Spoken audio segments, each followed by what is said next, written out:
There's one phrase that gets my heart every time I hear it. 3 simple words. I'm just tired. Not angry, not dramatic, not even asking a question. Just tired. It lands every time I hear it because I hear it so often. Not just in comments, in my office, in my own life, said in a voice that has all the emotion drained out of it because the emotion has been spent over and over on conversations that didn't change anything. And I realized something. When a woman says, I'm tired, she's almost never talking about sleep. She's talking about carrying something that has become too heavy to carry alone. She's talking about trying everything she knows how to try. She's talking about loving someone so hard for so long that she doesn't have anything left for herself. And today, I want to talk about what she's actually saying, because I think a lot of people have been hearing the words without ever really listening to them. Welcome back to Pattern Breakers Collective. I'm Lisa. Before we start, the note I always give because I mean it every single time. Throughout this episode, I'll mostly use he when I'm talking about unhealthy relationship dynamics. That reflects my own experience and the majority of my audience. But I recognize that these patterns are not limited to one gender. Women can be emotionally unavailable. Men can carry the full weight of a relationship. These dynamics happen in same-sex relationships, in friendships, in families. If your story looks different, everything I'm saying still applies to you. Now, today is a different kind of episode. Most of what I do on this show is focused on identifying patterns, understanding how they form, and breaking them. We go deep into dynamics, into psychology, into the specific mechanics of manipulation and coercive control. Today is not that. Today is more like sitting down with a cup of coffee and saying, I understand, I see you. The thing that you've been feeling that you can barely find words for, I want to name it for you today, and I want to tell you what it's really about. Because what this episode is really about is grief. The grief of loving someone inside a relationship that isn't loving you back with the same energy. The grief of carrying something that was always supposed to be a shared weight. And I want to be careful today about who I'm talking to, because not every relationship I'm going to describe is abusive. Some of them are just unequal, emotionally mismatched, one person giving and one person assuming.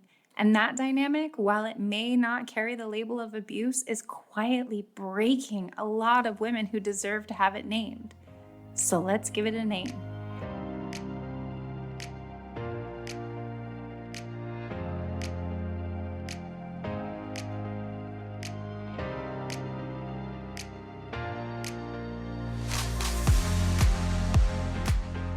I think one of the biggest misunderstandings in long-term relationships is this.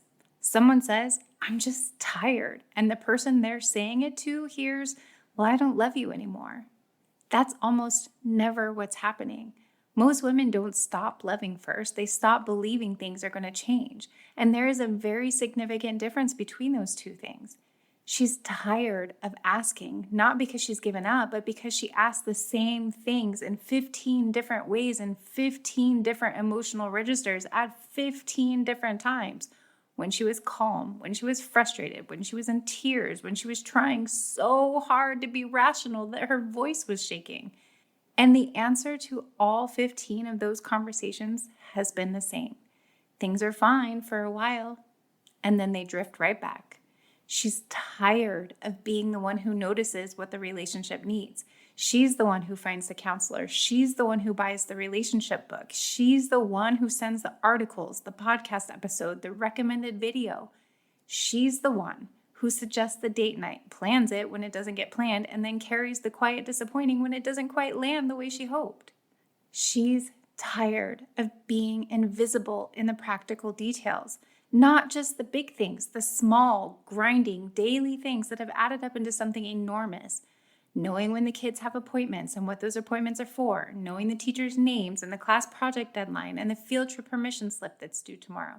knowing when the dog needs medication, knowing there's no milk, knowing the toilet paper, carrying the running inventory of a household in the back of her mind like a second job that no one hired her for and no one thanks her for and no one seems to notice exists until the thing that she was tracking runs out.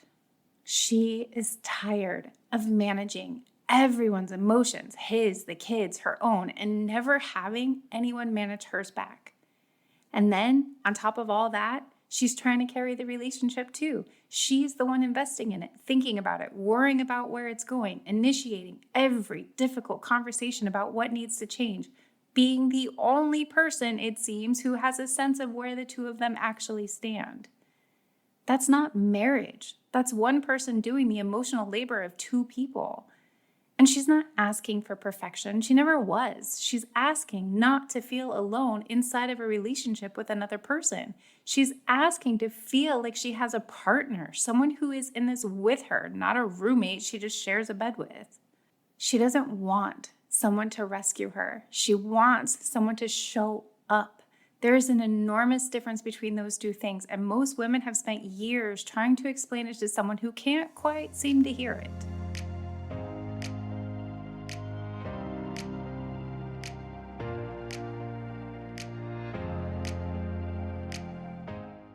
And can I tell you something that I think a lot of people need to hear?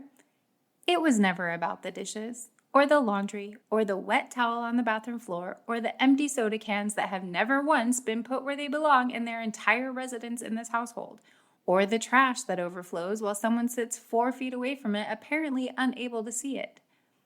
Those things are not the problem. Those things are the evidence. Every time she walks past the overflowing trash can and takes it out herself again, she isn't thinking about garbage. She's having an internal conversation that she's had 100 times and is never quite resolved. Did you not notice? Or did you notice and just assume I'd handle it? Because those are very different things. Not noticing means something. And noticing while assuming someone else will take care of it means something else entirely. Every time she adds another task to the mental list that has been running in the back of her head since she woke up this morning, every time she handles one more thing without being asked, without anyone knowing she did it, without ever getting named as the labor that it is, another small brick gets laid in a wall that she didn't choose to build.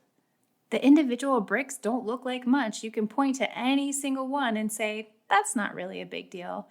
And you'd be technically right, but the wall becomes enormous over time. And one day she's standing on one side of it, realizing how long it's been since she felt like you two were actually on the same side of anything. The dishes weren't the issue. The dishes were just the most recent installment in a running story that she's been telling herself, not out of choice, but out of the accumulated weight of noticing what wasn't being shared. And the story isn't, he forgot. The story is, I'm doing this by myself. I'm managing this household by myself. I'm managing these children by myself. I'm managing the emotional temperature of this family by myself. I'm managing the future of this relationship by myself. And if I stop managing, if I just stop the way he gets to stop without consequence, what happens? Most women know the answer without having to test it. That's the part that breaks them. The dishes were never the problem. They were the proof that she was invisible, proof that she was taken for granted, proof that somewhere along the way the relationship became something she was managing alone instead of something the two of you were building together. This is the section I think women have been waiting for someone to say out loud. Because here's what she's been quietly watching. She's watching what you invest in, and she's doing the math. She watches you plan a hobby trip, not a casual, spontaneous thing, a real production. You research the location for weeks. You talk to your friends about it. You buy gear. You coordinate schedules. You make reservations months in advance. You are energized. You are motivated. You follow through on every single logistical detail without anyone asking you to, without forgetting anything, without needing to be reminded.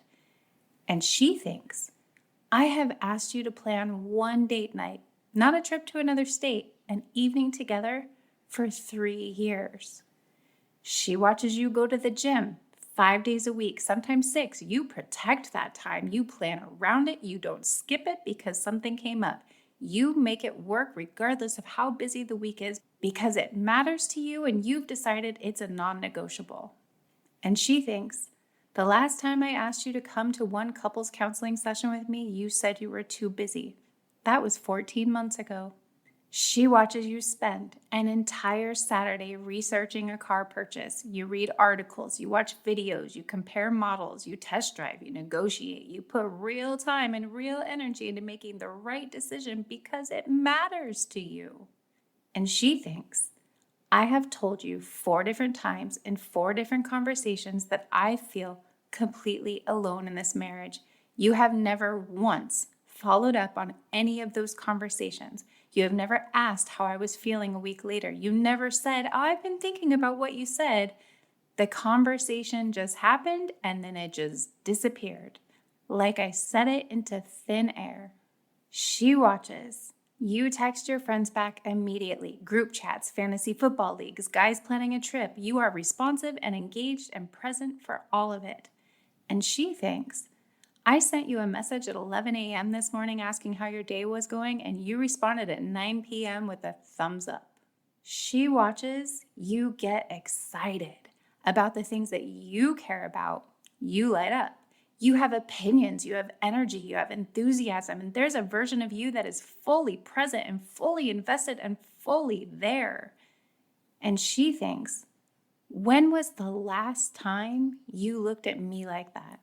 She's not asking you to quit your job. She's not asking you to stop going to the gym or give up your hobby or stop watching football. She is genuinely not asking for that. She knows you're a person with needs and interests and an identity that exists outside the marriage, and she would never want to take that from you. She is asking one thing. If you put half as much energy into us as you put into your hobby, just half, would we look different? And the answer, if she's honest with herself, is yes, enormously different. Not because she's asking for extraordinary heroics, because she's asking for ordinary effort applied consistently toward the relationship that's supposed to be the center of both of your lives. The capacity is not in question. She has watched you apply it 100 times to 100 different things. She doesn't doubt that you're capable. She's watched you be capable.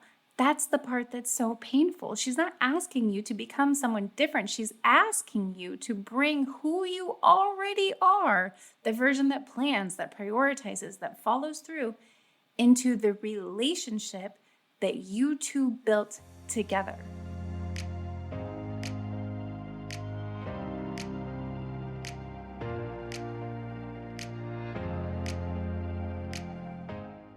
I want to tell you about something that happens in a lot of long-term relationships. There's this moment, not a loud one, not a dramatic announcement, where something quietly shifts. She asks one less time. She stops planning the date nights. She stops sending the articles and the podcast episodes. She stops suggesting counseling. She stops initiating the hard conversation with her heart fully in it. She stops reaching for your hand the way she used to. And from the outside, it can look like she's finally just letting things go, like things are calmer, like she's less intense about all of this, like maybe things are actually getting better. They're not. She's grieving. She is grieving the relationship that she kept believing the two of you were going to build together, the one that lived in the maybes. Maybe after this project, maybe after the work travel, maybe after the kids are a little older, maybe after the promotion comes through, maybe after this sports season, maybe after retirement. There was always another after, and she kept believing in them. She kept rescheduling her own needs for a later date that kept not arriving. And one day, not dramatically, not with a speech, just quietly inside herself, she realizes that she has spent more of her life waiting than living.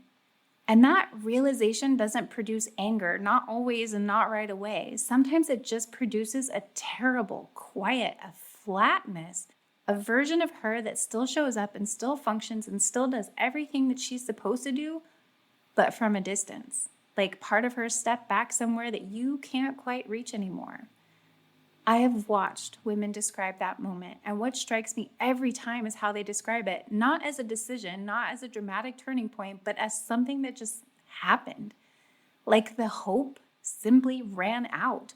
Like the tank hit empty and she stopped having the energy to refuel it by herself when she was the only one who ever went to the pump. And I want to say something to the men who might be recognizing this. The quieter she becomes, the more agreeable, the fewer arguments, the calmer surface, that is not progress. That is probably the most important warning sign a relationship ever produces, because what she's telling you in that quiet is that she has stopped believing the conversation is worth having. Not because she stopped caring, because hope finally costs more than she could afford to keep paying for alone. And that kind of tired has nothing to do with sleep.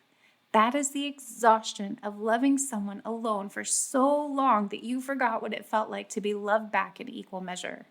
Now, I want to pause here because I know there are probably some men listening or women whose partners might hear this later. And if that's you, I want to say something to you directly, not to make you feel terrible because guilt is not useful and shame doesn't produce sustainable change, but because I think you need to hear what the women in your life have been trying to tell you. This is not about perfection. Healthy relationships don't expect perfection. Partners forget things. Partners drop balls. Partners have seasons where they give less because life is genuinely hard and there genuinely isn't any more to give. That's human, and good relationships know how to carry each other through those seasons. This is about the difference between a season and a default. Imagine this. Your partner has told you, not once, not in the heat of an argument, but in quiet, clear, honest moments, that she feels disconnected, that she needs more quality time, that she wants you to put the phone down at dinner, that she wants to feel like you're interested in her life, that one intentional evening together a week would mean everything to her. She has told you this for years. And then one day she tells you she's thinking about leaving, or you sense the distance and something in you finally registers the danger.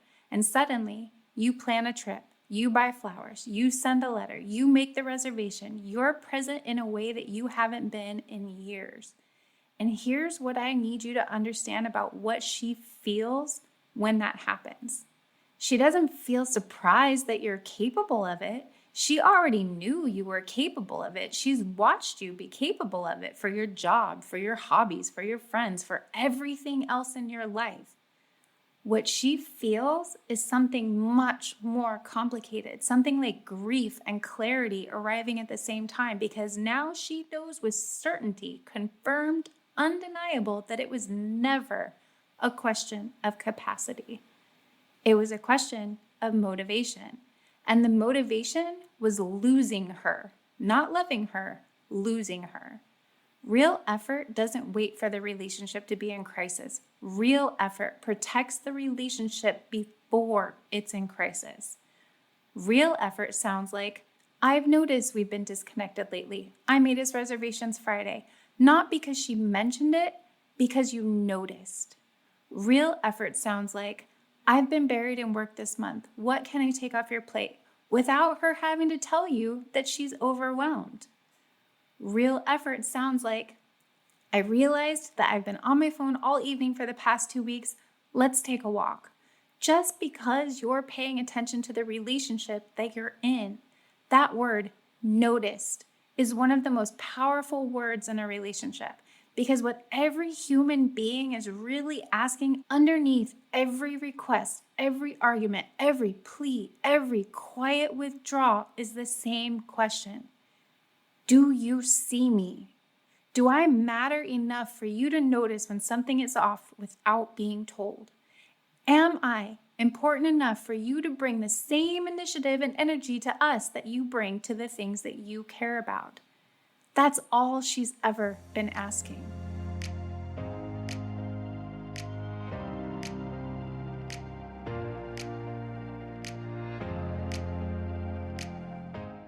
Now, I want to address something that confuses a lot of women, because when a partner finally starts showing up after a long period of distance, after crisis, after she finally said she was thinking about leaving, it can be incredibly disorienting.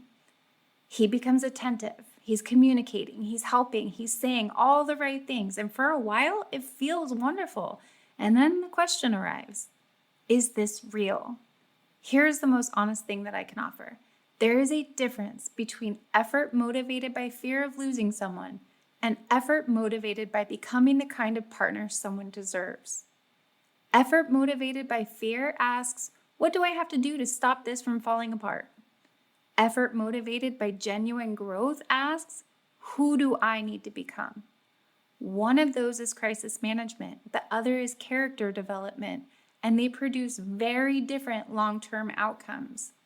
The telling marker is consistency over time, not the good week, not the month after the hardest conversation, the 6 months after that, when the acute crisis has passed and the immediate fear has settled and nobody's threatening to leave anymore. What does the effort look like then? Because real, sustained partnership doesn't require a crisis to activate. It is the ongoing, undramatic, consistent investment in someone, even when things are stable, even when the relationship doesn't feel at risk, even when there's no pressing reason to show up except that you said you would and it matters to the person that you love. That is what she's asking for, not the grand gesture, the reliable presence. Before I go any further, I need to name something. Everything that I've described today lives on a spectrum. On one end of that spectrum is a relationship that is unequal, emotionally mismatched, and exhausting, but not abusive.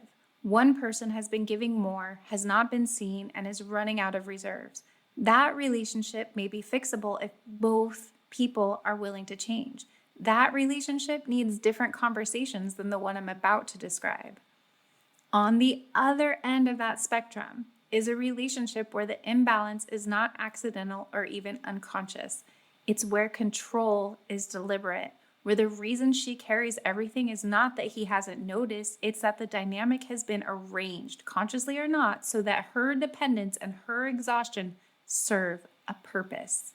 In those relationships, the conversation is very different. Not better communication, not a list of what she needs, because coercive control is not a communication problem. It is a power and control problem. And communication tools that work beautifully in unequal but not abusive relationships can actually make things more dangerous in abusive ones. So if you're listening and thinking, this isn't just that he doesn't notice, this is something else. I am afraid. My needs don't just go unmet. Raising them has real consequences. I walk on eggshells in a way that feels like survival, not just disappointment. Then what you're describing is different and it needs different support. The National Domestic Violence Hotline is available 24 hours a day at 1-800-799-7233. Please reach out for the different kind of support.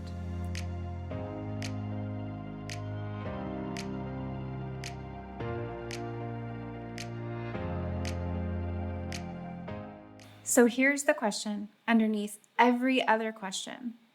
What if this is just who he is? What if I've been waiting for a version of this relationship that was never going to arrive? And I want to sit with that question for a minute instead of rushing past it because I think it deserves more than a quick answer. If you've reached a point of asking that question honestly, not as a threat, not in the heat of an argument, but as a quiet, serious reckoning with what you know, that is actually significant. That is not failure. That is clarity arriving. And clarity, even when it's painful, is a form of freedom. Because here's what I've watched happen with women who finally let themselves fully arrive at that question.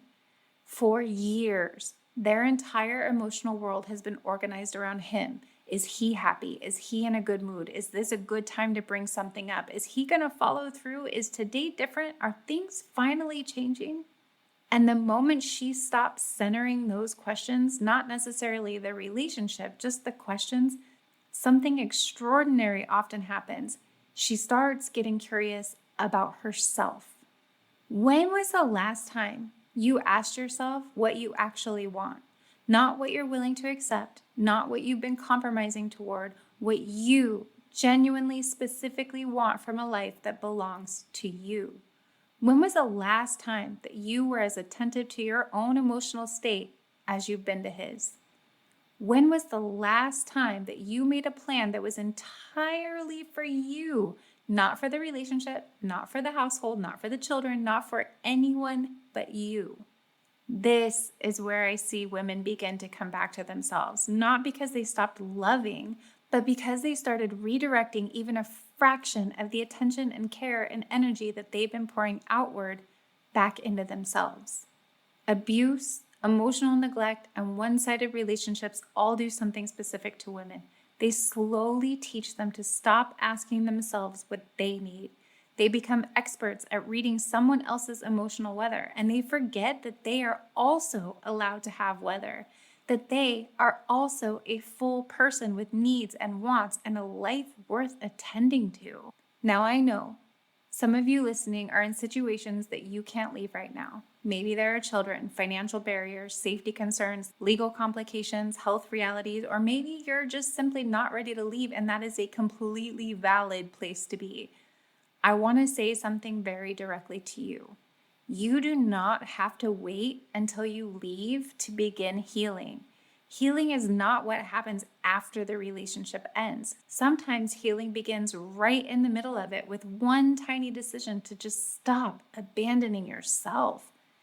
It begins the day that you stop apologizing for having needs.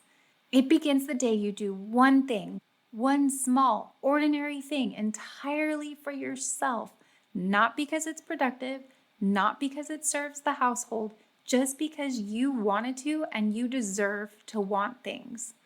Maybe it's the walk you keep saying you'll take and never do. Maybe it's calling the friend that you've been meaning to call for 3 months. Maybe it's signing up for the class, rejoining the group, or going back to therapy. Maybe it's simply sitting somewhere quiet for 20 minutes and asking yourself, how am I actually doing? Not how is the household doing, not how is the relationship doing, how am I doing? And listening to the answer, really listening, not managing it or minimizing it or explaining it away, just letting it be true. Those moments don't fix your marriage. They do something entirely different. They slowly reconnect you to the woman who existed before she started carrying everyone else. The woman who had opinions and preferences and things she looked forward to. The woman who laughed without calculating whether or not it was appropriate.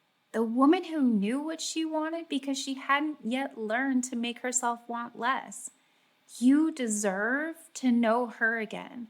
And the beautiful thing about her is she hasn't actually left. She has been waiting for you quietly in the moments where you finally stop moving long enough to find her. I want to leave you with one final thought.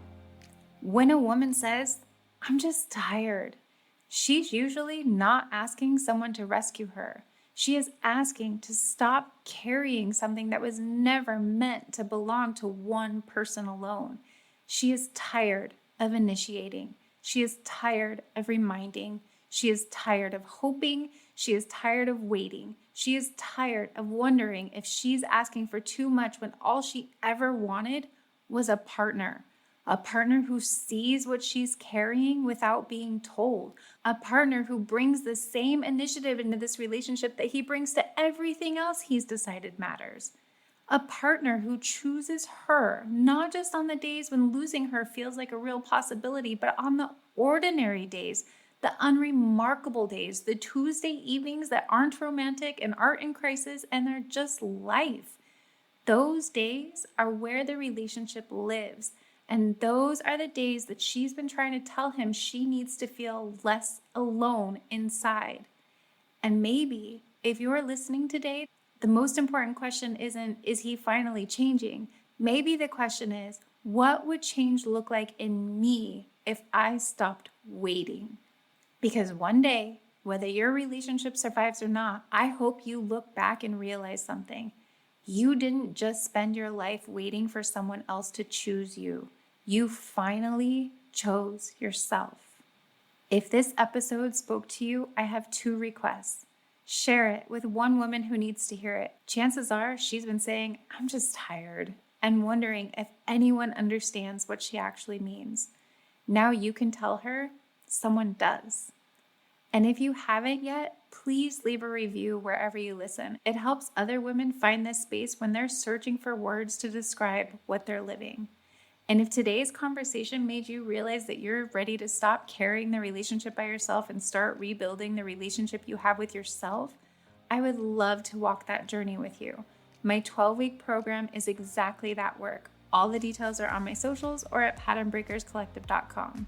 Please note, you were never asking to carry everything. You were asking to stop being made to carry it alone.